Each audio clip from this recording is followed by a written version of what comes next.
जब कान्हा बने अपनी भक्त के देवर।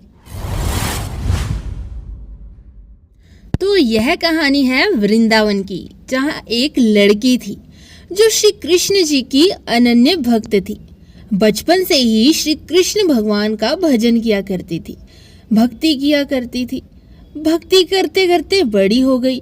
भगवान श्री कृष्ण की कृपा से उसका विवाह भी श्री धाम वृंदावन में ही किसी अच्छे घर में हो गया। अब विवाह होकर पहली बार वृंदावन गई, पर नई दुल्हन होने से कहीं जा ना सकी और अपने मायके चली गई। और वह दिन भी आया जब उसका पति उसे लेने उसके मायके आया। अपने पति के साथ फिर वृंदावन पहुंच गई। पहुंचते पहुंचते उन्हें शाम हो गई। पति वृंदावन में यमुना किनारे रुक कर कहने लगा, देखो शाम का समय है, मैं यमुना जी में स्नान करके अभी आता हूँ। तुम इस पेड़ के नीचे बैठ जाओ और सामान की देखरेख करना, मैं थोड़े ही समय में आ जाऊंगा।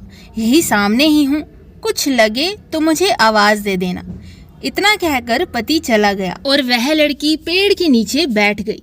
अब एक हाथ लंबा घूंघट निकाल रखा था उसने, क्योंकि गांव है, ससुराल है और वहीं बैठी हुई है। तो मन ही मन विचार करने लगी कि देखो ठाकुर जी की कितनी कृपा है, उन्हें मैंने बचपन से भजा, उनकी कृपा से मेरा विवाह भी श्री धाम वृंदावन में ही हो गया। मैं इतने वर्षों से ठाकुर जी को मानती हूँ, परंतु अभी तक उनसे कोई रिश्ता नहीं जोड़ा। फिर सोचती है कि ठाकुर जी की उम्र क्या होगी, शायद लगभग 16 वर्ष के होंगे ठाकुर जी, और मेरे पति 20 वर्ष के हैं, उनसे थोड़े ही छोटे हैं। इसलिए मेरे पति के छोटे भाई की तरह हुए और मेरे देवर की तरह हुए। तो आज से ठाकुर जी मेरे देवर हुए। अब तो ठाकुर जी से नया संबंध जोड़कर वह बड़ी प्रसन्न हुई और मन ही मन ठाकुर जी से कहने लगी, देखो ठाकुर जी, आज से मैं तुम्हारी भाभी और तुम मेरे देवर हो गए। अब वो समय आएगा जब तुम मुझे भाभी भाभी कहकर पुकारोगे। इतना सोच ही रही थी कि तभी एक 10 से 15 साल का बालक आया और उस लड़की से बोला, भाभी भाभी। तो लड़की अचानक अपने भाव से बाहर आ गई और सोचने लगी कि वृंदावन में तो मैं नई हूँ, तो ये भाभी कहकर कौन बुला रहा है। नई थी इसलिए घूंघट उठाकर नहीं देखा कि गांव के किसी बड़े बुजुर्ग ने देख लिया तो बड़ी बदनामी होगी।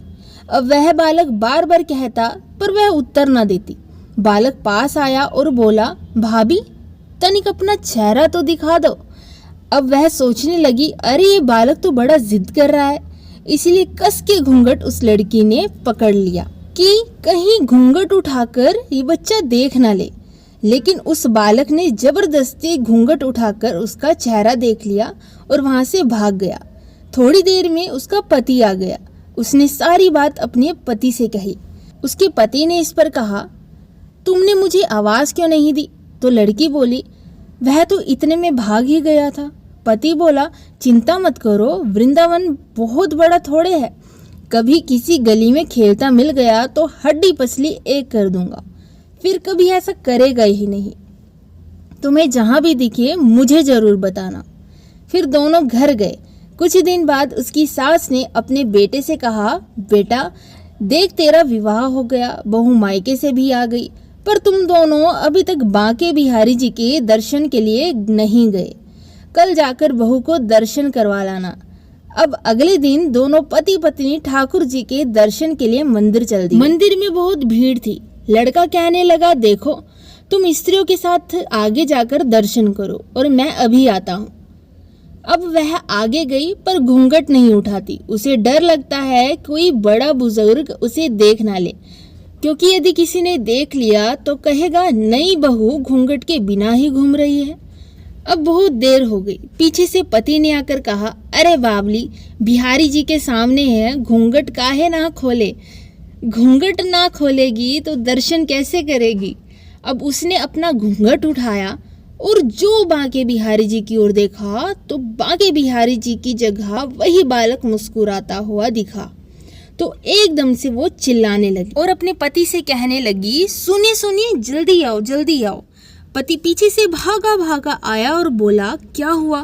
तो लड़की बोली, उस दिन जो मुझे भाभी भाभी कहकर भागा था, वह बालक मुझे मिल गया तो पति ने कहा, कहाँ है, अभी उसे देखता हूँ। तो ठाकुर जी की ओर वह लड़की इशारा करती है और कहती है, आपके सामने ही तो है। उसके पति ने जो देखा तो अवाक रह गया और बोला, अरे यह तो हमरे ठाकुर जी ही हैं। हे प्रिय, तुम बड़ी धन्य हो। वास्तव में तुम्हारे हृदय में सच्चा भाव ठाकुर जी के प्रति है। मैं इतने वर्षों से वृंदावन में हूँ, लेकिन मुझे आज तक उन्होंने कभी दर्शन ही नहीं दिए।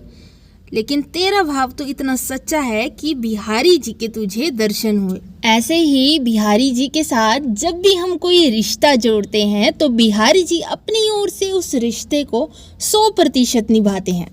चाहे वह रिश्ता भाई का हो, पुत्र का हो, देवर का हो या फिर उन्हें दोस्त बनाने तक का हो। जब हम भगवान को भगवान की तरह पूजते हैं तब वे हमारे साथ वैसा ही रिश्ता बनाते हैं। लेकिन जब हम उनसे कोई नाता जोड़ लेते हैं तो वे सारी हदें पार कर कर भी उस रिश्ते में जो भी उनसे बन पाता है वो सब हमारे लेकर जाता है। बांके बिहारी जी से प्रेम है तो कमेंट बॉक्स में जरूर लिखेगा। श्री बांके बिहारी लाल की जय।